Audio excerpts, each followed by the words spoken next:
Movimiento Estudiantil México 68 fue un movimiento social iniciado por estudiantes a partir de una represión por parte del gobierno mexicano.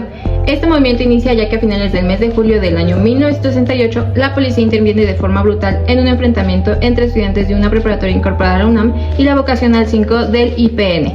Los granaderos reprimieron a los jóvenes con gas lacrimógeno y detuvieron a varios estudiantes.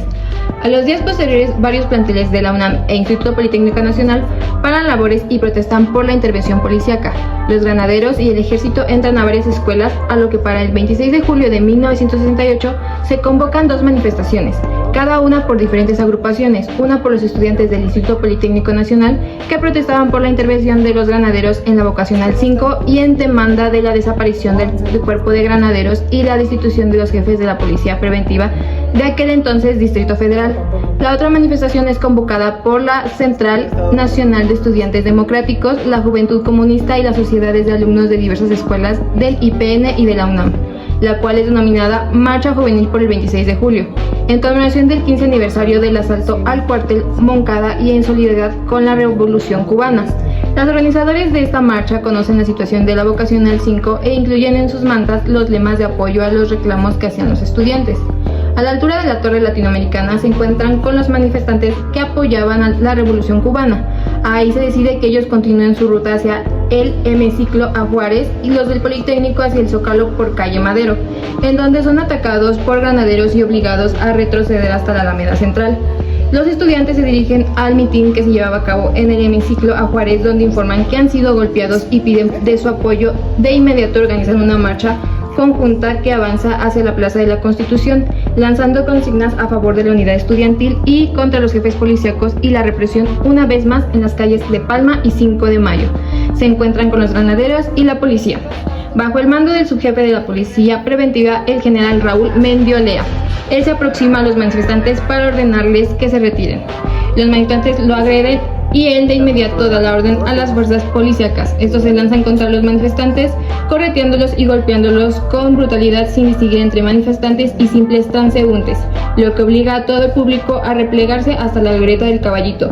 Como resultado de la represión policíaca hay más de 500 heridos y decenas de detenidos, entre ellos algunos extranjeros. Posterior al enfrentamiento, el 30 de julio de 1968, las instalaciones de la preparatoria 1 y 3 son ocupadas por la policía y el ejército. La puerta de la prepa 1, labrada del siglo XVIII, es destruida por un soldado mediante un tiro de bazuca. El 1 de agosto de 1968, el rector de la UNAM, Javier Barros Sierra, en Ciudad Universitaria, condenaría públicamente los hechos, izando la bandera mexicana a media asta y con un emotivo discurso se pronunciaría a favor de la autonomía universitaria y exigía la libertad de los presos políticos, refiriéndose a los estudiantes detenidos de la Prepa 1. Ese mismo día encabezaría la marcha por la Avenida de los Insurgentes, donde surgió un lema muy común utilizado por el movimiento estudiantil: Únete, pueblo. Para el 2 de agosto, profesores y estudiantes conforman el Consejo Nacional de Huelga como órgano directo del movimiento, ya que al estar en descontento porque la masa universitaria había sido presa de las maniobras de la rectoría para canalizar el movimiento, nada más hacía la protesta por la violación de la autonomía universitaria, pero no hacía la solución de los problemas estudiantiles contenidos en el pliego. Una multitudinaria marcha se dirigió al Zócalo el 27 de agosto de 1968, en donde fue la primera vez que se insultaba públicamente al presidente Gustavo Díaz Ordaz. En esta marcha asisten más o menos 30,000 personas, las cuales marcharon desde el Museo de Antropología, y para la madrugada del 28 de agosto los granaderos y soldados destruyen los campamentos estudiantiles. Los manifestantes, que eran aproximadamente 1,500 personas, trataron de detener la marcha de los tanques ligeros, tirándose a su paso o subiéndose a ellos. Al final, los estudiantes no solo fueron desalojados, sino perseguidos y golpeados a lo largo de las calles del centro histórico hasta la Torre Latinoamericana. El 7 de septiembre de 1968 se llevó a cabo un mitin en Tlatelolco, denominado la Manifestación de las Antorchas. El 13 de septiembre de 1968 tiene lugar la Marcha del Silencio, donde los manifestantes marcharon con pañuelos en la boca y así condenar la represión. Una vez más, el ejército invade Ciudad Universitaria el 18 de septiembre. 5 días después, el rector de la UNAM, Barros Sierra, presenta su renuncia a la Junta del Gobierno de la UNAM. En las primeras horas de la noche se inician una serie de choques violentos entre estudiantes y granaderos en las zonas del casco de Santo Tomás, de la unidad Nonoalco-Tlatelolco y de la unidad profesional de Zacatenco.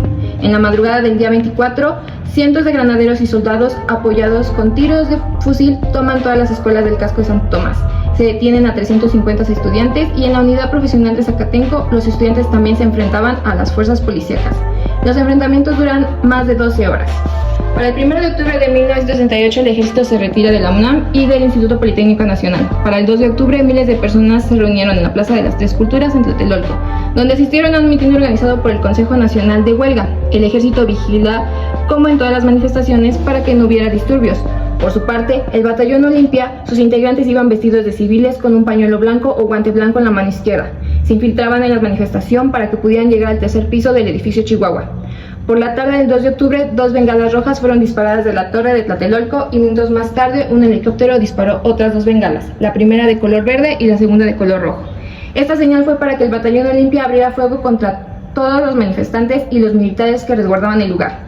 Esto con la finalidad de que los militares en su defensa repelieran la supuesta agresión de los estudiantes. Algunos manifestantes lograron escapar del tiroteo, se escondieron en los departamentos de los edificios aledaños, pero eso no detuvo al ejército y sin orden judicial irrumpieron algunos departamentos de los edificios de la unidad Tlatelolco para que capturaran a los manifestantes. Horas más tarde la plaza estaba llena de cadáveres y personas heridas. Los estudiantes fueron llevados a los elevadores del edificio Chihuahua, donde fueron desvestidos, quedando solamente ropa interior y golpeados, y al ex convento al lado de la iglesia de Santiago Tlatelolco, donde reunieron aproximadamente a 3.000 detenidos. Los periodistas fueron registrados y confiscados sus rollos usados y vírgenes. Algunos incluso fueron desvestidos y otros resultados heridos. Recordemos que durante este movimiento hubo una gran censura hacia los medios de comunicación para evitar que se hablara de lo ocurrido en el país, ya que había intereses con respecto al tema de los Juegos Olímpicos de ese año, ya que era la primera vez que un país de Latinoamérica tendría un evento de esta categoría.